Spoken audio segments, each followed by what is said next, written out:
This is Radar for On the Radar Entertainment Blog, coming with another edition of movie reviews and observation number 15. Done two 2 months plus of this, man.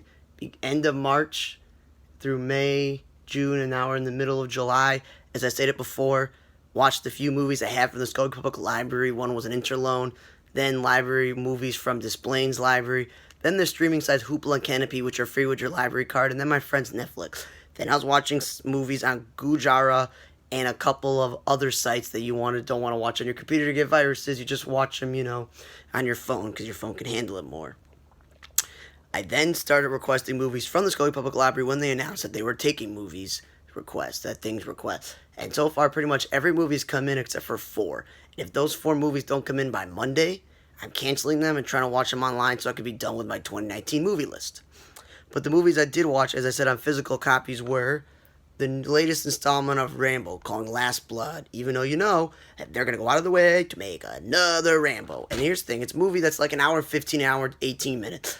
Yeah, right, it's an hour 29 minutes. They have long credits. They show you former scenes of him in other movies before you get to the credits, so that eats up a lot of the time. And it's a typical movie for aging actors who are in action movies where they've had a bunch of movies, and then eventually they want to settle down and everything's okay.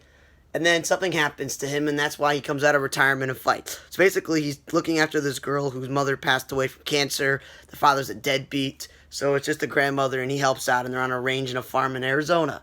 The daughter is so curious about her father that she goes with some shady friend of hers to Mexico, looks for her father, and then gets stuck in a drug cartel, prostitutes, hooker thing, and she's stuck there.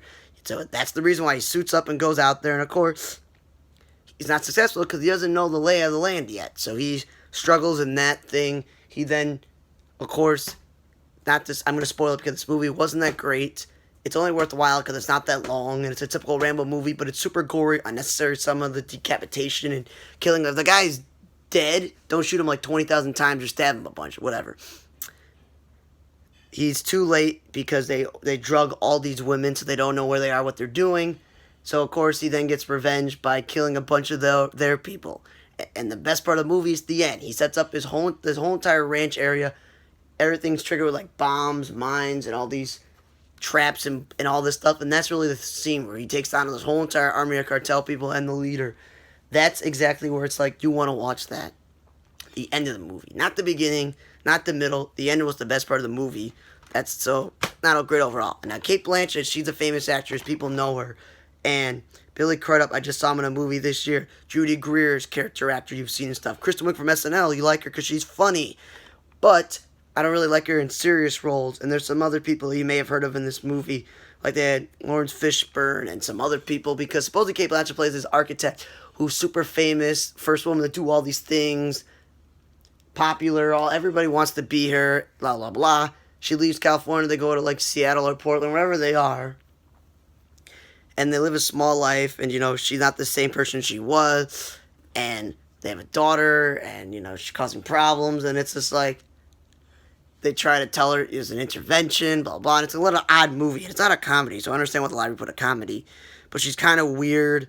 How artists are. And eventually she just says, I need something. And she goes away on this, Antarctica cruise, blah, blah, blah. And it's just like, okay, then they got to go look for the mother, blah, blah, blah. And it's just like, okay. It was a quirky, interesting movie, but it was kind of slowly paced movie for an hour and 40-minute movie.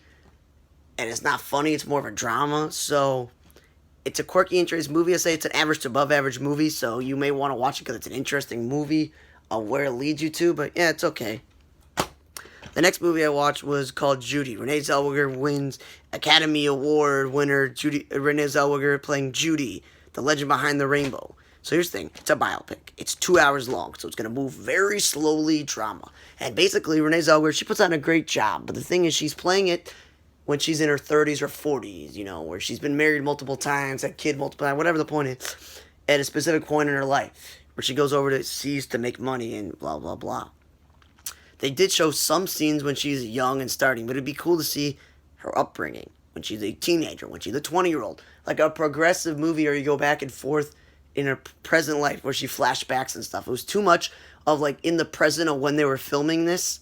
And it's tragedy that she died at 47, but it's like, we're showing like a specific 5 year period, let's say, of her life, and nothing else. So it was a good performance. She's acted and looked like her and sang like her, but it was just like, it was okay. 2 hours long biopic. So if you're really that interested in Renee Zellweger or about Judy Garland, you'll sit through the whole entire thing. It's just not the best movie. Then I'm someone who does not like how Cartoon Network has taken shows, made them weird look animation. Like they're gonna do Courage, Ed and Ed Eddie, He-Man. They did Powerpuff Girls and it was okay. The worst thing was Teen Titans Go, a popular show called Teen Titans. They made it into 11-minute show. That's the format. Weird animation, 11 minutes, because kids' attention spans are not where they used to be. And I can say this as someone who could sit there and watch hours end on TV as a kid, or watch movies, or even read books, play video games without losing interest. Yeah, the attention spans are gone.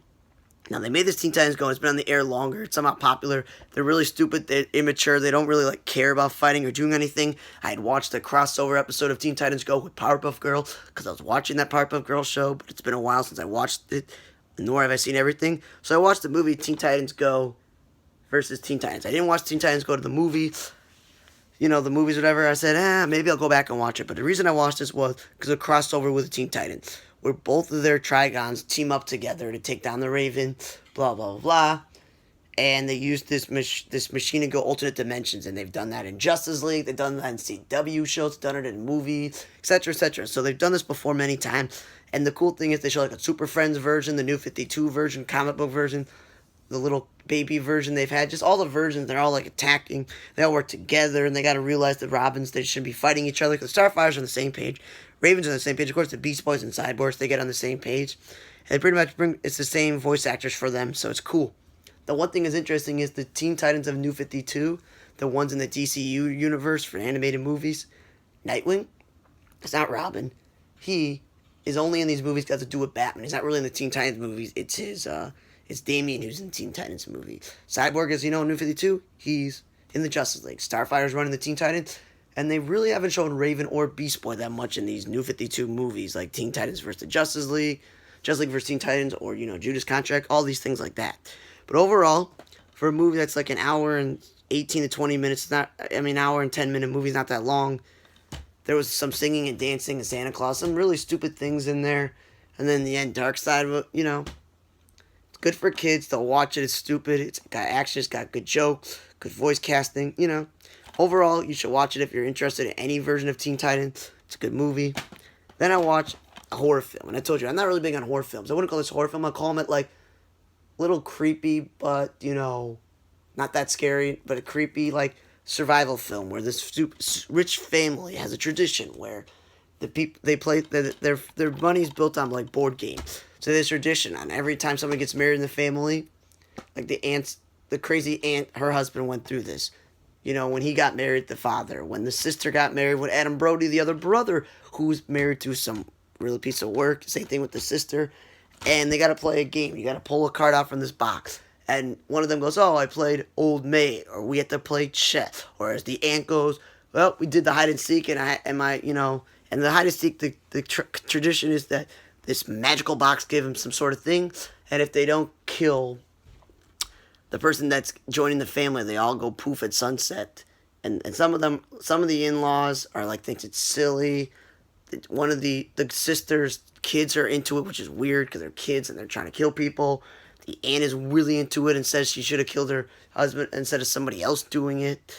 The butler is into it. The maids are just innocent bystanders, things like that. And it's just and the guy knows it's the main actor. He really knows this. I've never seen him before.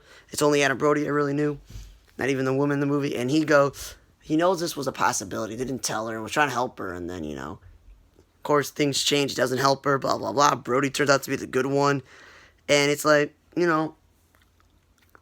it's a stupid idea that, you would want to marry somebody and put him into the situation. But you know what?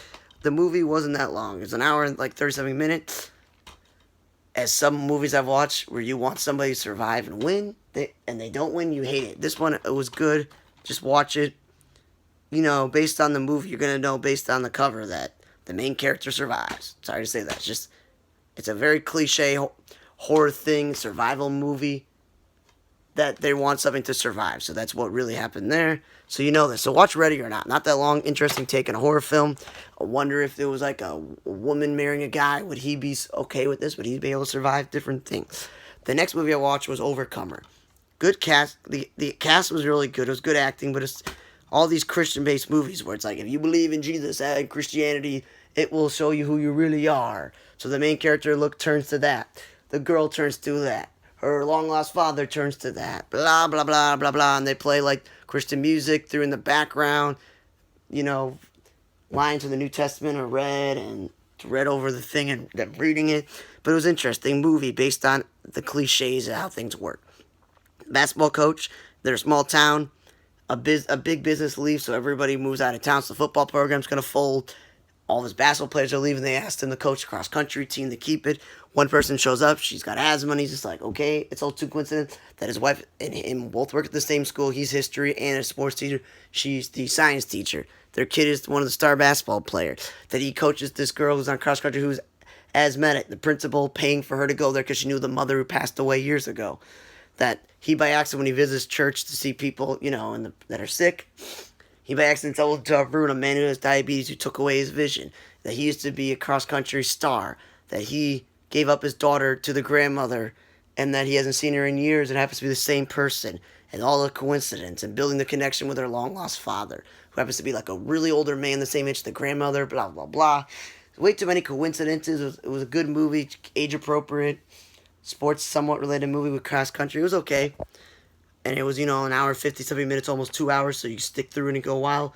But you're like, it's not a bad movie. It's just the cliches of all these things happening, the Christian thing where it saves everybody, the verses and singing. Yeah, so you can watch it, but it's just, eh. The last movie I watched was Scariest Stories to Tell from the Guillermo del Toro, where these kids go to this haunted mansion, and there's a book that has stories that are written about people in the town, and they die or go missing, and they got to stop it, blah, blah, blah. So for an hour and 47 minute movie, wasn't that bad. It wasn't like, oh God, I'm so scared. It was just a lot of creepy and disgusting things happening in the movie. Killed children dying or disappearing. It was just like, yeah. And Dean Norris played the main girl's father, but he barely in the movie. So you know what? If you like scary stories or scary movies based off like a book series, graphic novel, whatever it is, you'll like it. It's not super long. But other than that, it's like the last basically physical movie that I have left. So if you like horror, watch it. It wasn't bad. If you like Christian-based films or inspirational movies, watch The Overcomer. So watch, Overcomer, Scary Stories to Tell there. Ready or Not, interesting take on a horror film franchise, but really it is, you know, like a survival film. Teen Titans Go versus Teen Titans. Good kids movies, brings back Teen Titans, nostalgic. Judy Garland movie. If you're interested in long biopics, I would watch it, but it would be more of the movie like Overcomer. I'd be like, if it's your thing, watch it. If it's not, thumb down. Where'd You Go was an interesting movie. It's a drama, not a comedy, so it's an average to below average movie. Yeah, you can watch it. And Rambo was a below average short action film that they should not have made, but, you know, everybody wants money. Thanks for listening on to another edition of Movie Reviews and Observation for On the Radar Entertainment Blog. I'm Raider. See you guys next time. Thanks for watching episode 15.